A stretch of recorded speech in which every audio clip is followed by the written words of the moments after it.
So that's why I started a company in 2018. And essentially, it's a cloud-based software company that helps doctors make the right decisions faster. Essentially, they run their diagnostic and treatment decisions through a series of checklists. Now we're a little bit above 250. And in return, we can provide very rich data about how entire health systems are doing, but also how the individual doctor is doing. So we're working in clinics, emergency rooms, and health centers. And essentially, this is the flow. The doctor is about to make a decision about after speaking with the patient and examining the patient. So they pull up what they think it is. In this case, I'm going to choose pelvic inflammatory disease. And then a checklist will appear. And then within this checklist, as they select what applies or doesn't apply, the system writes the note. So in this case, there was a lower abdominal pain, there's vaginal discharge, you can't walk, et cetera, et cetera. Eventually, the checklist will look something like this. And we take every opportunity to try to teach and guide the decision-making, assuming that this is really pelvic inflammatory disease. So in the upper left, you see that this is just a basic description of pelvic inflammatory disease. The second is a differential. We also remind people, hey, by the way, this is the criteria. You better see that, or else you don't have pelvic inflammatory disease. And finally, we have a red light, green light system, sort of a gaming system, where the doctor can do whatever they want, but when they close that note, it's recorded as red, green, or red, or however they did. So in this case, it's saying, wait a second, you didn't get the diagnosis right. You say, what? How did I not get the diagnosis right? You would click that box, and essentially you would say like, well, you got most everything, but to really make that diagnosis, you need to either show cervical motion tenderness or adnexal tenderness.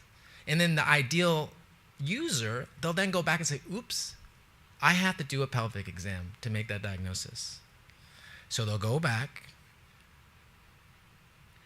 they'll do that exam, they might find cervical motion tenderness, and then it would go to diagnosis positive. In this case, then they'll go back and say, whoa, I feel so good. I got it. I got a smiley face on the diagnosis. In this case, the imaginary user got the treatment right, and they can confirm that by, again, looking at a tree. The net effect is to build a very rich dashboard of results that I frankly haven't even seen in this country. We can tell the individual or tell the leader of the system if people are receiving the care according to the evidence base. Of course, no one really cares about that.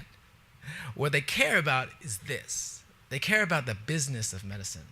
So if we can show them how many patients we're seeing, how much revenue that meant, what are the top drugs being used, what drugs don't you have that you need, then we can get this, which is probably the more interesting information. And together, it defines what Dr. Woodson was saying is value, the ability to link the quality of healthcare with how much it costs.